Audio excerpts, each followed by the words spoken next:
அதிகமா ஆசைப்படுற ஆம்பளையும் அதிகமா கோவப்படுற பொம்பளையும் நல்லா வாழ்ந்ததா சரித்திரமே இல்ல. இதை கேட்க உங்களுக்கு என்ன ஞாபகம் வருது?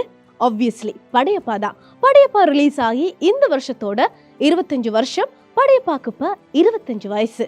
இந்த படையப்பால இருக்கிற அன்னோன் ஃபேக்ட், தெரிஞ்சும் தெரியாத விஷயங்கள், ஷூட்டிங் ஸ்பாட்ல நடந்த விஷயங்கள், இப்படி பல இன்ட்ரெஸ்டிங்கான விஷயத்த இந்த வீடியோ நாங்க பார்க்க போறோம். வாங்க வீடியோக்குள்ள போலாம்.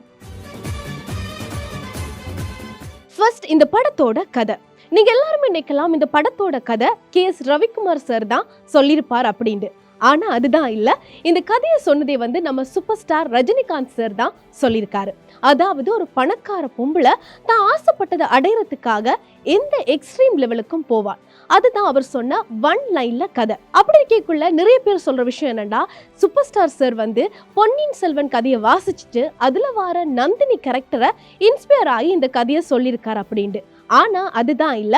அந்த சமயத்துல சூப்பர் ஸ்டார் ரஜினிகாந்த் சாருக்கும் மறைந்த முதலமைச்சர் ஜெயலலிதாவுக்கும் இடையில ஒரு கோல்டு வார் நடந்து கொண்டிருக்கு. அதை பேஸ் பண்ணி தான் இந்த கதையை எழுதியிருக்காங்க அப்படின்ட்டு இதை நாங்க கொண்டு அடிச்சு விடையில KS ரவிக்குமார் சாரே ஒரு இன்டர்வியூல சொல்லியிருக்காரு. அடுத்தது இந்த படத்தோட டைட்டில். முதல் இந்த படையப்பாண்ட படத்துக்கு படையப்பாண்ட பேரே வைக்கல. முதல்ல அவங்க வச்ச பேர் கிரி. கிரி என்ற மலையை குடைஞ்சு செல்வந்தர் ஆறதான் இந்த படத்தோட கதையே. அப்படி இருக்கக்குள்ள இந்த படத்துக்கு படையப்பாண்டு பேர் சஜஸ்ட் பண்ணதே நம்ம ரஜினிகாந்த் சார் தான். அதோட உங்களுக்கு இன்னொரு விஷயம் தெரியுமா? இந்த படத்துல ரஜினியோட கேரக்டருக்கு படையப்பாண்ட பேரை வச்சதும் ரஜினிகாந்த் சார் தான். அடுத்தது படையப்பா என்னத்துக்கு ஃபேமஸ் அப்படின்னா பஞ்ச் டயலாக்ஸுக்கு. இதுல வர எல்லா பஞ்ச் டயலாக்ஸுமே ரஜினிகாந்த் சார் தான் எழுதியிருக்காரு. அந்த காலத்துல சோஷியல் மீடியா இல்ல. சினிமா அப்டேட் எல்லாமே வீக்லி ஒர்க்கா பேப்பர்ல தான் வரும். ஒரு நாள் என்ன நடந்திருக்கு அப்படின்னா, முத்து ஷூட் டைம்ல ரஜினிகாந்த் சார் பேசின பஞ்ச் டயலாக் எல்லாத்தையுமே எடுத்து படம் ரிலீஸ் ஆகிறதுக்கு முன்னம் இதுதான் முத்துல வர பஞ்ச் டயலாக்ஸ் அப்படின்னு வெளியிட்டு இருக்காங்க.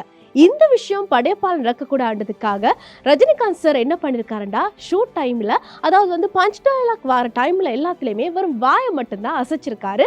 டப்பிங்ல தான் அந்த பஞ்ச் டயலாக்கே பேசியிருக்காரு. இந்த படையப்பா மூவில ரஜினி சாரோட ஓப்பனிங் சீன் உங்க எல்லாருக்குமே தெரியும். அது ரொம்பவே ஃபேமஸ். அதுல ரஜினி சார் பாம்பு பொத்துக்குள்ள கையை போட்டு பாம்பை வெளியில எடுப்பாரு. இந்த பாம்பு பொத்தை பற்றி ஒரு இன்ட்ரெஸ்டிங்கான விஷயம் இருக்கு. அது என்ன அப்படின்னா, இந்த ஷூட் எல்லாமே இந்த படத்துல மோஸ்ட் ஆஃப் த ஷூட் கர்நாடகால தான் எடுத்திருக்காங்க. கர்நாடகாவுக்கு போற வழியில மேல்கோட்டைக்கு பக்கத்துல இருக்க கிராமத்துல தான் இந்த பாம்பு ஷூட்டுக்கான செட்டப் போட்டிருக்காங்க. இந்த ஷூட்டிங் க்ரூ இந்த செட் எல்லாத்தையுமே முதல் நாள் போட்டுட்டு போயிட்டாங்க. அடுத்த நாள் பாக்கைக்குள்ள ஊர் மக்கள் எல்லாமே சேர்ந்து அந்த பாம்பு பொத்தை கும்பிட்டு கொண்டு இருக்காங்க. அப்பதான் இந்த ஷூட்டிங் க்ரூ எக்ஸ்பிளைன் பண்றாங்க, இது நாங்க ஷூட்டிங்குக்காக போட்ட செட் அப்படின்ட்டு. மக்கள் எல்லாருமே என்ன சொல்றாங்கன்னா, இன்னைக்கு நாகத்தோட ஸ்பெஷலான நாள், சோ கடவுளே உங்களுக்கு இந்த செட்டை போட வச்சிருக்காரு அப்படின்ட்டு க்ரூவுக்கே சர்ப்ரைஸ் கொடுத்திருக்காங்க. அப்படி இருக்கக்குள்ள இந்த பாம்பு பொத்து பார்க்க ரியலா இருந்திருக்கு. இந்த மக்கள் எல்லாருமே குங்குமம் மஞ்சள் எல்லாமே தூவி கும்பிட்டு இருந்திருக்காங்க. ஸோ அதால இந்த பாம்பு பொத்துலயே போட்டு முடிச்சிரும் அப்படின்ட்டு இதுலயே ஷூட்டை போட்டு முடிச்சிட்டாங்க. அப்படி இருக்கக்குள்ள அதே சீன்ல தான் ரம்யா கிருஷ்ணன் என்ட்ரி சீனும் இருக்கு. அதுல ரம்யா கிருஷ்ணன் ஒரு கார்ல இறங்குவாள்ல, அந்த காரோட கதவு எல்லாமே வானத்தை பார்த்த மாதிரி இருக்கும். அந்த கார் யாட்டா அப்படின்னா KS ரவிக்குமார் சாரோட சொந்த கார் தான். இந்த பாம்பு பொத்தோடு சேர்த்து ஒரு ஃபேமஸான விஷயம் இருக்கு. அதுதான் நம்ம அனுமோகன் சார் பாம்பு பொத்துக்க கையை விட்டுட்டீங்களே கடிச்சிராது அப்படின்ற ஒரு டயலாக் அடிச்சிருப்பாரு. சொல்ல போனா இந்த படத்துல அவருக்கு பெருசா டயலாக்கே இல்ல.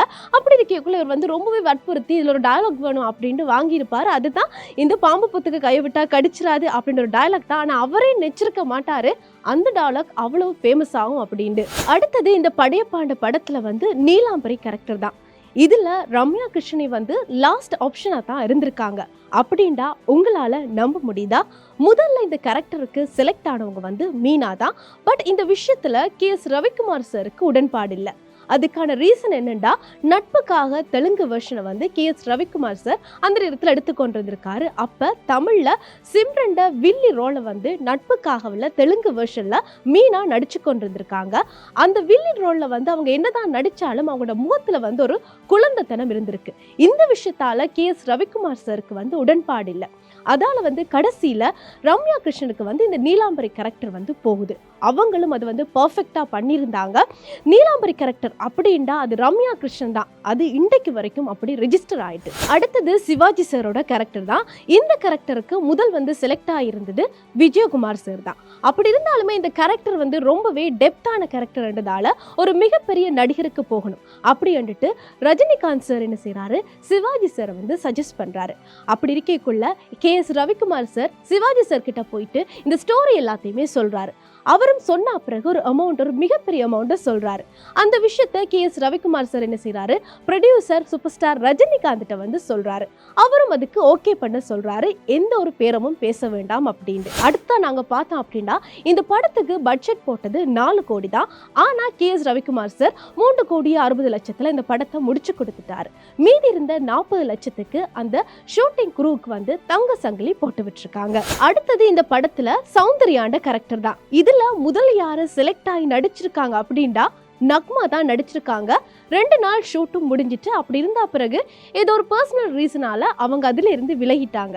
அதுக்கப்புறமா தான் ரஜினிகாந்த் சார் வந்து சௌந்தர்யாவை சஜஸ்ட் பண்ணிருக்காங்க. அவங்களும் அந்த கேரக்டருக்குள்ள வந்துட்டாங்க. அதுக்கப்புறமா படையப்பால தங்கச்சின்ற ரோலுக்கு முதல்ல செலக்ட் ஆகியிருந்தது பேபி ஷாலினி தான். ஆனா அவங்களுக்கு அதுல உடன்பாடு இல்லாதால அந்த இடத்துக்கு வந்து சித்தாரா வராங்க.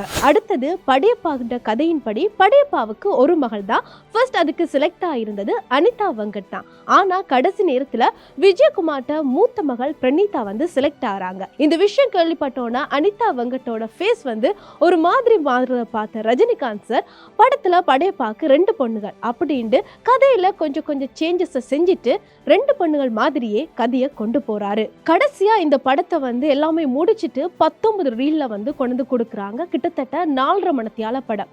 அப்படி இருக்கக்குள்ள ரஜினி சார் என்ன யோசிக்கிறார் அப்படின்னா இந்த படத்துக்கு 2 இன்டர்வல் கொடுப்போம் அப்படின்னு. அதுக்கான ரீசன் அப்படின்னா அந்த டைம்ல ஒரு ஹிந்தி மூவி வந்திருக்கு. அந்த மூவில வந்து 2 இன்டர்வல் கொடுத்துருக்காங்க. அந்த படமும் ஹிட் ஆயிருக்கு. அப்படி இருந்தாலுமே ரஜினி சாருக்கு ஒரு டவுட் இருந்திருக்கு. இவர் என்ன செய்யறாரு அப்படின்னா கமல் சாருக்கு கால் பண்ணி கேட்கிறாரு. அதுக்கு கமல் சார் சொல்றாரு, எங்களுடைய தமிழ் மக்கள் அதுக்கு பழக்கப்படையில, நீ KS ரவிக்குமார் சார்ட்டே கொடு, அவர் எல்லாத்தையுமே சரியா முடிச்சு கொடுப்பாரு அப்படின்னு. அப்படி முடிச்சு கொடுத்தா பிறகுதான் வந்து இந்த 19 ரீல்ல இருந்தது 13 ரீலா வந்திருக்கு. அதுதான் நாங்க இப்ப பாக்குற படையப்பா மூவி. அடுத்ததான் இந்த படத்தை எடிட்டிங் எல்லாமே முடிச்சுட்டு கடைசியா ப்ரிவியூ காட்டியிருக்காங்க. காட்டினா பிறகு நிறைய பேர் சொன்ன விஷயம் என்ன அப்படின்னா இந்த படத்துக்கு படையப்பான்றதுக்கு பதிலா நீலாம்பரின்னு பேர் வைங்க அப்படின்னு. இதை கேட்ட KS ரவிக்குமார் ரஜினி சார் கிட்ட போய் சொல்லியிருக்காரு, இந்த படத்துல ரம்யா கிருஷ்ணன் போர்ஷனை கொஞ்சம் தூக்குவோம் அப்படின்னு. அதுக்கு ரஜினிகாந்த் சார் சொல்லியிருக்காரு, இல்ல வேணாம், இருக்கிறதோட அப்படியே பப்ளிஷ் பண்ணுங்க அப்படின்னு. அடுத்தது வந்து நாசர் சாரோட கேரக்டர் தான். இந்த கேரக்டரை எங்க இன்ஸ்பயர் ஆகி KS ரவிக்குமார் சார் எடுத்திருக்காரு அப்படின்னா முத்து பட ஷூட்டிங் டைம்ல ரஜினிகாந்த் சார் அரசியலுக்கு போறதா ஒரு கதை இருந்துச்சு. அப்ப நிறைய அரசியல்வாதிகள் வந்து ரஜினிகாந்த் சாரை வந்து சந்திச்சுட்டு போயிருக்காங்க. சோ அதை பேஸா வச்சுதான் இந்த நாசர் வந்து அடிக்கடி கட்சி மாறுறதாகவும் அந்த துண்டுகளை மாற்றுறதாகவும் வந்து கதையை வந்து அமைச்சிருக்காங்க. அடுத்தது இந்த படத்தோட ஃபன்னான ஒரு ஃபேக்ட் தான் சொல்ல போறேன். என்ன அப்படின்னா இந்த படத்துல வந்து அப்பாஸ் வந்து ரஜினிகாந்த் சார் வந்து திட்டுற மாதிரி ஒரு சீன் இருக்கும். அந்த சீன்ல வந்து அப்பாஸும் வந்து ரஜினிகாந்த் சாரை திட்டி முடிச்சிருப்பாரு. அதுக்கப்புறமா என்ன யோசிச்சாரோ தெரியல, KS ரவிக்குமார் சார் காதுல போய் சொல்லியிருக்காரு, இந்த படம் ரிலீஸ் ஆன பிறகு ரஜினிகாந்த் சாரோட ஃபேன்ஸ் என்ன செஞ்சிருவாங்க, அதால வந்து எப்படியாவது அவட்ட காலில் விழுந்து மன்னிப்பு கேட்கிற மாதிரி ஒரு சீனை போட்டு கொடுங்க அப்படின்னு சொல்லியிருக்காரு. அவர் கேட்ட பிறகுதான் ரஜினி சாரோட காலில் அப்பாஸ் விழுகிற மாதிரி ஒரு சீனை வந்து வச்சிருக்காங்க. அடுத்தது இந்த படத்தோட மியூசிக் தான். நம்ம எல்லாருக்குமே தெரியும் இந்த படத்தோட மியூசிக் டைரக்டர் இசைப்புயல் AR ரஹ்மான் சார் தான். அப்படி இருக்கக்குள்ள பாட்டு BGM எல்லாமே தாறுமாறு தக்காளி சோறு அப்படின்னு தான் சொல்லணும்.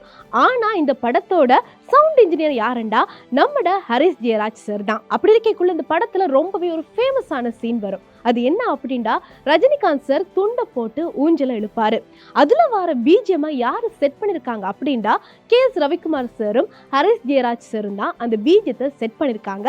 அந்த சமயத்துல வந்து AR ரஹ்மான் சார் வந்து அவங்களோட இல்ல. அதுக்கப்புறம் வந்து AR ரஹ்மான் சார் கிட்ட அதை போட்டு காட்டியிருக்காங்க. இந்த விஷயத்த நாங்க சொல்லல, KS ரவிக்குமார் சாரே ஒரு இன்டர்வியூல சொல்லியிருக்காரு. இந்த படையப்பா மூவில இருக்கிற இவ்வளவு இன்ட்ரெஸ்டிங்கான விஷயம் உங்களுக்கு இப்பதான் தெரியுது. இந்த விஷயம் உங்களுக்கு முதலே தெரிஞ்சிருந்தா லைக் பண்ணுங்க. எங்களுக்கு தெரியாத விஷயம் உங்களுக்கு தெரிஞ்சிருந்தா அதை கமெண்ட்ல சொல்லுங்க. மீண்டும் மற்றொரு அன்னோன் ஃபேக்ட்ல சந்திக்கலாம்.